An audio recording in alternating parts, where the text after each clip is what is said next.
சாய் பக்தர்களுக்கு என் அன்பு வணக்கங்கள். ஓம் சாய்ராம்.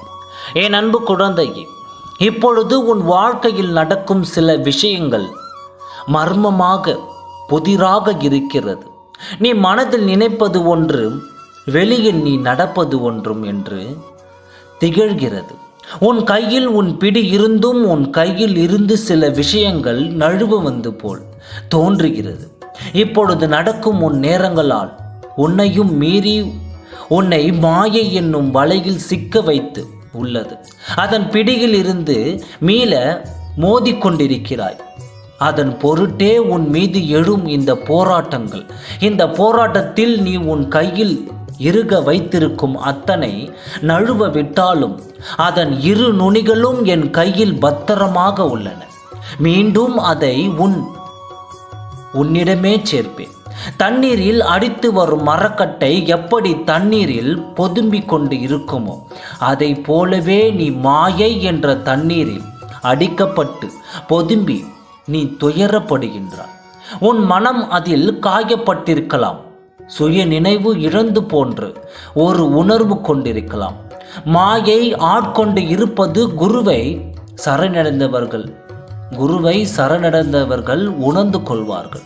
அது நம்மை சூழ்கிறது என்பதும் தெரியும்.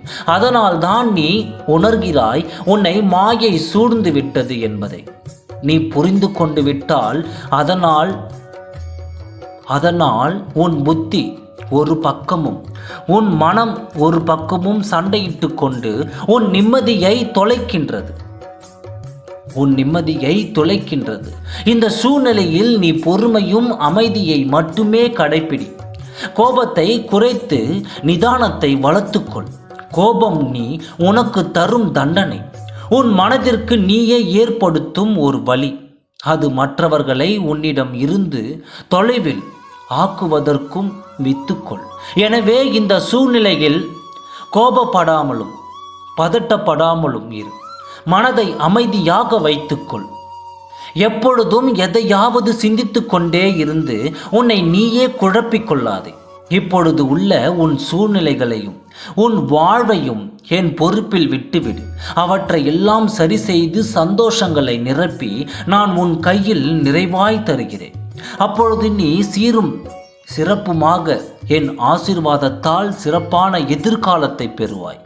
நீ என் மீது கொண்ட நம்பிக்கையும் பக்தியையும் என்றும் வீண் போகாது. இனி வரும் எதிர்காலத்தை உனக்கு சிறப்பாக அமைத்து தருவது எனது பொறுப்பு. எனது வார்த்தைகளை நம்பிக்கையோடு இருந்தால் உன் வாழ்க்கை சிறப்பாக அமையும். ஓம் சாய்ராம். நன்றி, வணக்கம்.